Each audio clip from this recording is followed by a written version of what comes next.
ಸಂತ್ರಸ್ತರ ಶಾಪ ವಿಮೋಚನೆಯಾದ ಅಂಬಾರಗೋಡ್ಲು ಕಳಸವಳ್ಳಿ ಶರಾವತಿ ಹಿನ್ನೀರಿನ ಸೇತುವೆಯ 1 ವರ್ಷ ಪೂರ್ಣಗೊಂಡಿರ್ತಕ್ಕಂಥ ಈ ಒಂದು ಶುಭ ಸಂದರ್ಭದಲ್ಲಿ ನಾವು ಈ ಊರಿನ ನಾಗರಿಕರು ಯಾರು ಈ ಸೇತುವೆ ನಿರ್ಮಾಣವನ್ನು ಮಾಡಿಕೊಂಡಿರ್ತಕ್ಕಂಥ NDA ನೇತೃತ್ವದ ನರೇಂದ್ರ ಮೋದಿಯವರ ಸರ್ಕಾರಕ್ಕೆ, ಗಡ್ಕರಿ ಅವರಿಗೆ, ಯಡಿಯೂರಪ್ಪನವರಿಗೆ, ರಾಘವೇಂದ್ರರವರಿಗೆ, ಯಾರೆಲ್ಲ ಕಾರಣೀಭೂತರು ಅವರಿಗೆಲ್ಲರಿಗೂ ಅತ್ಯಂತ ಕೃತಜ್ಞತಾಪೂರ್ವಕವಾಗಿ ಈ ಒಂದು ವರ್ಷ ಬಂದಿರತಕ್ಕಂಥ ಸಂದರ್ಭದಲ್ಲಿ ನಾವು ಸಂಭ್ರಮಾಚರಣೆಯನ್ನು ಮಾಡೋದ್ರ ಮೂಲಕ ಅವರ ಒಂದು ಕೊಡುಗೆಯನ್ನು ಅತ್ಯಂತ ಗೌರವ ಮತ್ತು ಪ್ರೀತಿಯಿಂದ ಈ ಭಾಗದ ಜನ ನಾವು ಸ್ಮರಿಸಿದ್ದೇವೆ. ಯಾರೆಲ್ಲ ಇದಕ್ಕೆ ಕಾರಣೀಭೂತರು, ಯಾರೆಲ್ಲ ಇದಕ್ಕೆ ಸಹಾಯ ಮಾಡಿದ್ರು, ಎಲ್ಲರಿಗೂ ಕೂಡ ನಾವು ಈ ಒಂದು ಸಂದರ್ಭದಲ್ಲಿ ಅತ್ಯಂತ ಕೃತಜ್ಞತೆಯಿಂದ ಸ್ಮರಿಸ್ತೇವೆ.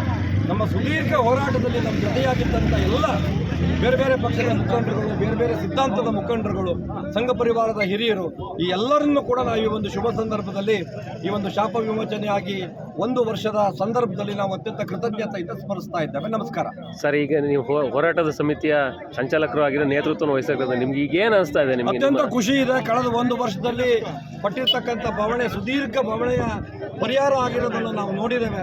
ಜನರ ಮುಖದಲ್ಲಿ ಸಂತಸ ಬಂದಿರೋದನ್ನು ನೋಡಿದ್ದೇವೆ.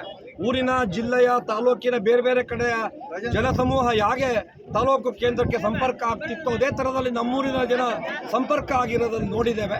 ಈ ಸಂಪರ್ಕದ ಕ್ರಾಂತಿ ಮುಂದಿನ ದಿನದಲ್ಲಿ ಅತ್ಯಂತ ಗಮನಾರ್ಹವಾದಂಥ ಪರಿಣಾಮವನ್ನು ನಮ್ಮ ಹೋಬಳಿಯಲ್ಲಿ ಬೀರುತ್ತೆ ಅಂತ ಹೇಳ್ತಕ್ಕಂಥ ಅಚಲ ವಿಶ್ವಾಸ ಮತ್ತು ನಂಬಿಕೆ ನಮ್ಮದು. 1 ವರ್ಷದ ಹಿಂದೆ ಹೋದ್ರೆ ಲಾಂಚಿನ ಸಂಕಷ್ಟ ಒಂದ್ಸಲ ನೆನಪು ಮಾಡ್ಕೊಳ್ಳೋದಾದ್ರೆ, ಈಗ ಈ ವರ್ಷ ಮಳೆಗಾಲ ಕೈ ಕೊಟ್ಟಿರೋದ್ರಲ್ಲಿ ಕನಿಷ್ಠ 3 ತಿಂಗಳು ನಮಗೆ ಕಲೆಕ್ಷನ್ ಆಗ್ತಿತ್ತು. ನಾವು ಓಡಾಡಬೇಕಾಗಿತ್ತು, ಲಾಂಚೆ ನಿಂತು ಹೋಗ್ತಿತ್ತು. ಒಂದು 800 ಅಡಿ ದೂರದಿಂದ ಓಡು ಬಂದು ಬಸ್ ಹತ್ತಕ್ಕಂಥ ಮಹಿಳೆ, ವೃದ್ಧೆ, ಮಕ್ಕಳನ್ನ ನೆನೆಸ್ಕೊಂಡ್ರೆ ಕಣ್ಣಲ್ಲಿ ಇವತ್ತಿಗೂ ಕೂಡ ನೀರು ಬರುತ್ತೆ. ಆ ಎಲ್ಲ ಕಷ್ಟ ಈ ಒಂದು ಸೇತುವೆಯಿಂದ ಪರಿಹಾರ ಆಗಿದೆ ಅಂತ ಅತ್ಯಂತ ಖುಷಿಯಿಂದ ನಾನು ಈ ಸಂದರ್ಭದಲ್ಲಿ ಹೇಳೋದಕ್ಕೆ ಇಷ್ಟಪಡ್ತೇನೆ.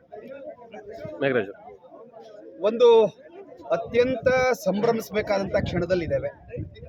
ಈ ಭಾಗದ ಮತ್ತು ಈ ಯೋಜನೆಯಿಂದ ಉಪಕೃತರಾದವರ ಧನ್ಯತೆಯನ್ನು ಈಗ ಉಪಸ್ಥಿತರಿರ್ತಕ್ಕಂಥವ್ರು ಅವರೆಲ್ಲರ ಪರವಾಗಿ ಯಾರ್ಯಾರು ಸಹಕಾರ ಮಾಡೋದ್ರಲ್ಲಿ ತಮ್ಮ ಯೋಗದಾನವನ್ನು ಕೊಟ್ಟಿದ್ದಾರೋ ಅವರಿಗೆ ಆತ್ಮ ತೃಪ್ತಿಯಿಂದ ಧನ್ಯತೆಯನ್ನು ಸಲ್ಲಿಸ್ತಾ ಇದ್ದೇವೆ. ಅವರೆಲ್ಲರಿಗೆ ಒಂದು ನಮಸ್ಕಾರ.